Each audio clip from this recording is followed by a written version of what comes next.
Hello，大家好啊！今日係2025年10月27號，我係 Anna， 去咗觀塘同埋荃灣食呢個台式下午茶套餐。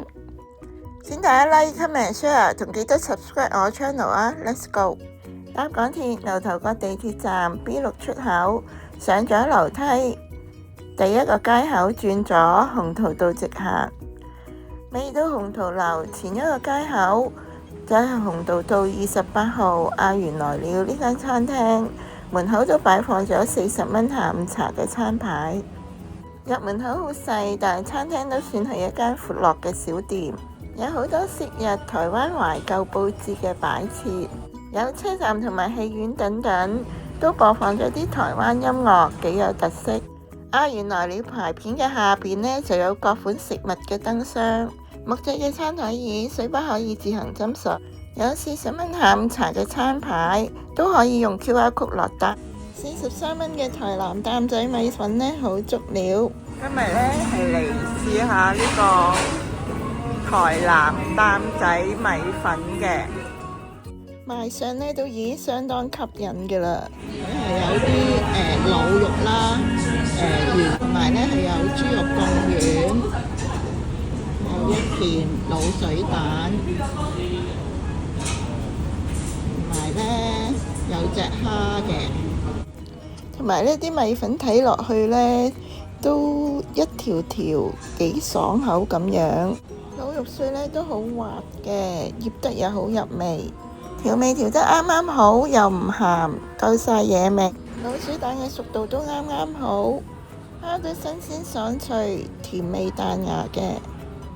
滷水貢丸都 Q 彈爽下，湯係清甜又唔肥膩嘅，所滑嘅米粉索咗啲湯，相當好食，都配咗芽菜，都配咗優惠價15蚊嘅皮蛋豆腐，有少少失望。呢個凍嘅皮蛋豆腐呢係加咗蔥花嘅，皮蛋嘅味道呢比較攻鼻，豆腐呢又淡而無味，唔係好 match，食落去呢好一般。呢餐一個人就食咗58蚊，唔使加一。值得推介嘅就係台南擔仔米粉，跟住再搭港鐵去荃灣地鐵站 B 出口行10零分鐘，去荃灣廣場呢條大壩街行到尾，就到咗懷舊台灣風味嘅老式邊餐廳，門口擺放住餐牌。餐廳嘅佈置呢幾有台灣小店嘅特色嘅，簡潔舒適。係有2層嘅，都係用 QR code 落單嘅。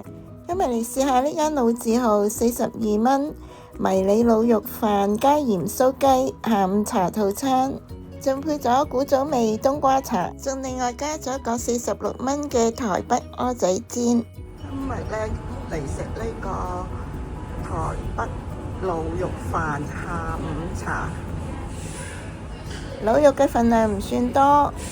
有一塊醃製嘅黃瓜，酸酸甜甜咁幾好味。個麵豉汁呢調教得幾野味，肉呢係本身比較肥，但係呢都腍滑好食。呢個珍珠飯呢煮得比較腍爛嘅，但係配埋滷肉食都幾好味。小食呢係配咗呢個鹽酥雞嘅，鹽酥雞呢份量都幾多嘅。外皮呢都炸得幾鬆脆，但係就略嫌帶乾。裏面嘅肉呢都好嫩滑嘅，但係呢就冇乜味，醃料唔夠野味。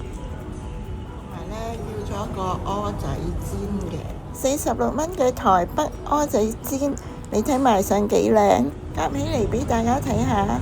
啲蚵仔呢都相當，啲蠔仔呢都相當之大粒下。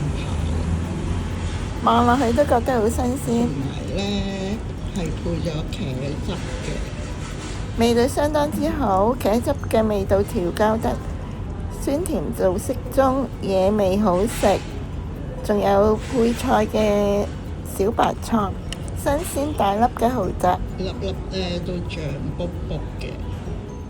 再配埋地瓜粉溝成嘅蛋餅，煎得軟糯好食之餘，又有濃濃嘅蛋香味。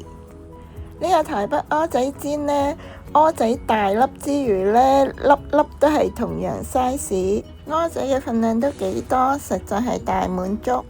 台北蚵仔煎呢，慣性係配咗小白菜同芫茜。呢餐一個人就食咗89蚊，唔使加一。值得推介嘅就係台北蚵仔煎。以下係今日餐廳嘅 menu， 供大家作為參考嘅。今日分享係咁多啦，多謝大家收睇，我哋下條片再見啦，拜拜。